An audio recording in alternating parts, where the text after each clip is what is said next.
भारत ने एक और बड़ी रणनीतिक जीत दर्ज की है। इस बार मैदान है सिंधु जल संधि का और दुश्मन वही पुराना पाकिस्तान।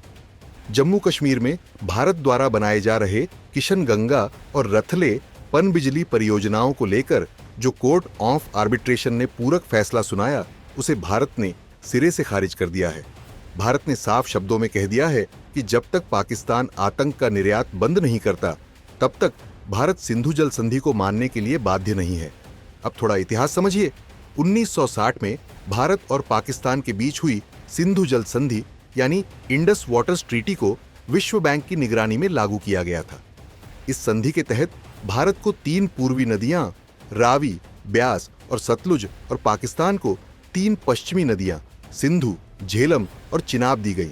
लेकिन भारत को यह अधिकार है कि वह झेलम और चिनाब जैसी पश्चिमी नदियों पर रन ऑफ द रिवर पनबिजली परियोजनाएं बना सकता है बिना जल प्रवाह रोके। अब आइए हाल की घटनाओं पर। भारत ने झेलम नदी पर 330 मेगावाट की किशनगंगा परियोजना और चिनाब नदी पर 850 मेगावाट की रतले परियोजना बनाई। बस फिर क्या था? पाकिस्तान की बौखलाहट सामने आ गई। पाकिस्तान ने कहा कि इससे पानी की मात्रा कम हो जाएगी, खेती पर असर पड़ेगा और संधि का उल्लंघन हो रहा है।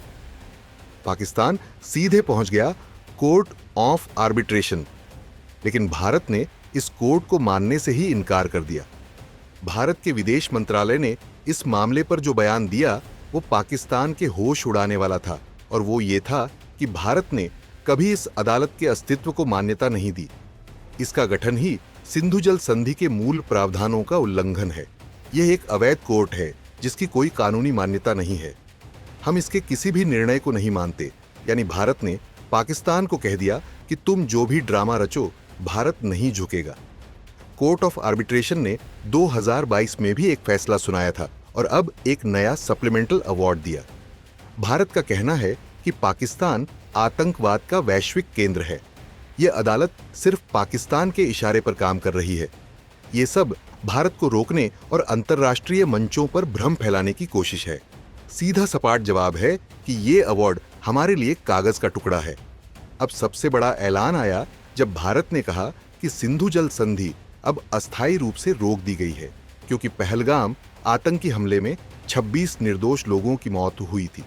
भारत ने कहा कि जब तक पाकिस्तान सीमा पार आतंकवाद को विश्वसनीय और अपरिवर्तनीय रूप से नहीं रोकता, तब तक सिंधु जल संधि का कोई भी प्रावधान लागू नहीं होगा। यानी अब भारत ने जल को भी एक रणनीतिक हथियार बना दिया है।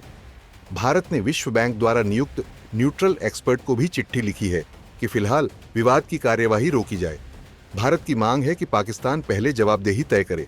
जल शक्ति मंत्री CR पाटिल का बयान भी साफ है कि पाकिस्तान की चिट्ठियां सिर्फ औपचारिकता हैं। इसका भारत के फैसले पर कोई असर नहीं पड़ेगा। खैर, पाकिस्तान की रणनीति हमेशा एक जैसी रही है। कभी पानी का रोना, कभी कश्मीर का झूठ, कभी UN का चक्कर, कभी कोर्ट ऑफ आर्बिट्रेशन का नाटक। लेकिन अब भारत 1960 वाला भारत नहीं है। अब भारत अपनी सुरक्षा, संप्रभुता और संसाधनों के मामले में नो नॉनसेंस पॉलिसी पर काम करता है।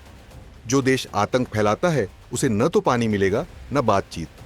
सिंधु जल संधि पर भारत का यह फैसला सिर्फ एक तकनीकी या कानूनी निर्णय नहीं है। ये पाकिस्तान को एक कड़ा संदेश है कि आतंकवाद छोड़ो वरना पानी भी बंद। भारत अब डैम बनाएगा, बिजली बनाएगा और पाकिस्तान की चालबाजियों को पूरी तरह ठोकेगा। अगर आपको लगता है कि भारत ने सही कदम उठाया है तो कमेंट में लिखिए, भारत विजयी रहे।